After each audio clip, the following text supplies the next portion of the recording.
Ladies and gentlemen, Michael Jordan.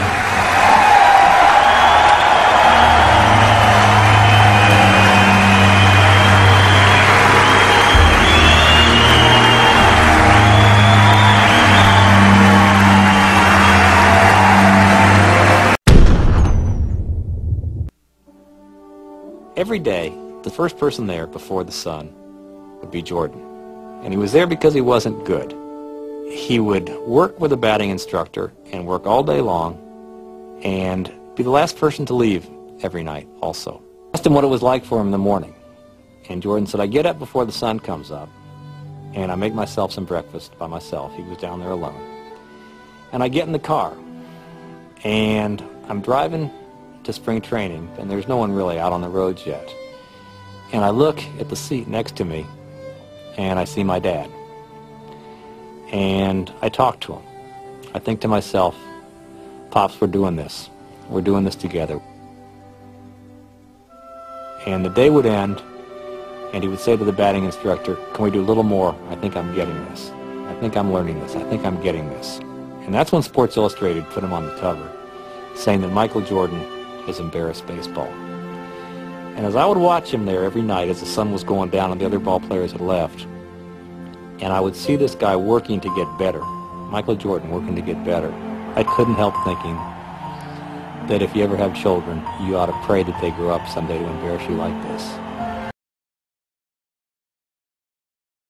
What it did teach me was don't be afraid to try. The worst thing that can happen is it doesn't pan out the way that you envision it. But at least you know that by giving it a shot. You never succeed without that possibility of failure. I mean, each time that I do something, I can go win or I can lose.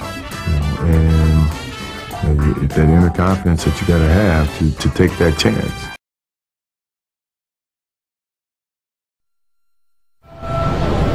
Maybe it's my fault. Maybe I led you to believe it was easy when it wasn't. Maybe I made you think my highlights started at the free throw line and not in the gym. Maybe I made you think that every shot I took was a game winner. That my game was built on flash and not fire. Maybe it's my fault that you didn't see that failure gave me strength, that my pain was my motivation. Maybe I led you to believe that basketball was a God-given gift and not something I worked for every single day of my life. Maybe I destroyed the game. Or maybe you're just making excuses. Everything that I've done in my life, I've taken a chance in either succeeding at it or failing at it. But I've taken that chance, and I will not let the opportunity of failure stop me from doing something that I truly enjoy doing. Jones to Jordan, left at the top of the key, shoots from there, he scores! Jordan scores! Jordan scores! The Wizards win 93-92!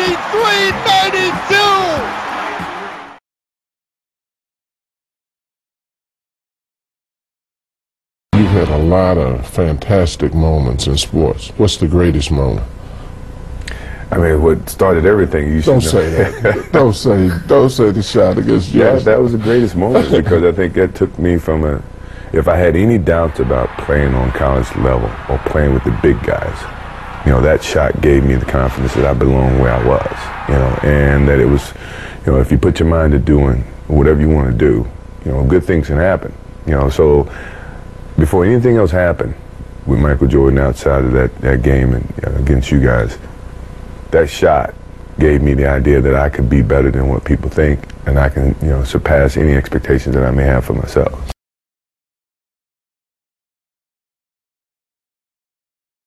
Let me turn it. What's your greatest disappointment in sports? I haven't had any disappointments. I mean, sports is a tool that teaches, and it teaches you bad things. It can also teach you good things. It's how you perceive those things. I've looked at every experience that I've had, negative and positive, and taken that as a positive. You know, if I wouldn't change anything because I think it would alter some of the other things that happened. You know, so when I look back, I can't say that I've had any bad things happen. Sure, I mean, you don't want bad things to happen, but you deal with bad things. You can't have good or without bad.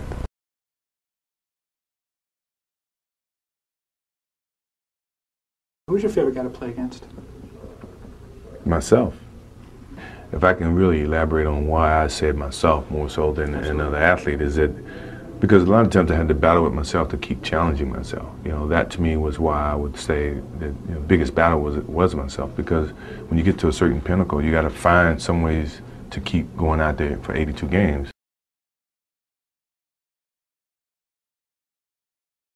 My competitive drive is far greater than anyone else that I've met. You know, I think that I thrive on that. I think that's my biggest motivation in life. You know, is to compete. You know, find different competitions in certain things in life and try to overcome that. You know, be it positive or negative. But I have yet to meet someone who is as competitive as me. You know, and I just feel that much confident about my competitive drive.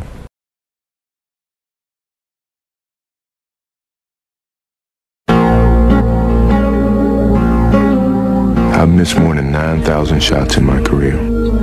I think what made him so special as a marketing icon is that he was natural. Today, when everyone really tries to be like Mike, they're trying so hard to invent a persona. I think that people see through that and it doesn't stand the test of time. I've failed over and over and over again in my life. And that is why I succeed.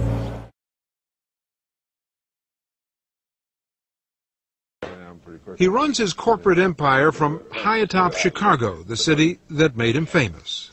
Could you have imagined when you first started playing that one day you'd be sitting up here running a company that's worth $500 million? No. I never really thought about it. All I thought about was doing what I was good at and letting that open up a lot of opportunities for me and choosing from that point on. Michael, which were you more proud of, your athletic skills or the mental skills that you brought to the game, and which was more difficult to keep up? The mental skills came with the education of the game, you know, that either I've learned from Coach Smith before I got here, or I learned in the course of the coaching staff that I've been endured with. The mental part is hard because you have to really learn, taking everything that you've learned over a period of time and apply that to your game and tie that into the physical aspect to your game and make the complete basketball player that you try to become. You know, so physically it's a little bit easier, but the mental part is the hardest part, and I think that's the part that separates the good players from the great players.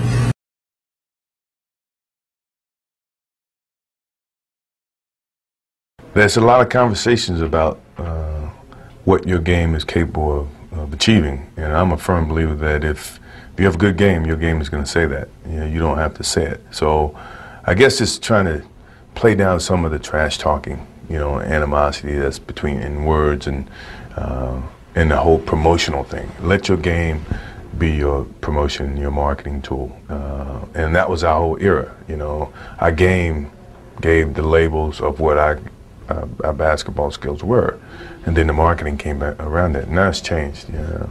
So I'm trying to revert back to where your game do all your talking instead of what we may say and what someone else may say about your game.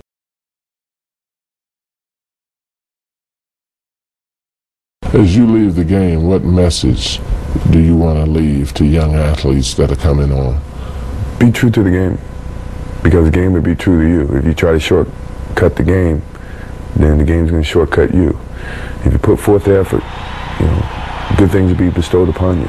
You know, that's truly about the game. And in some ways, that's about life, too.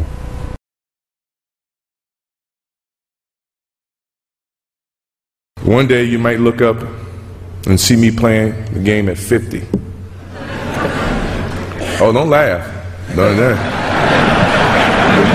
Never say never.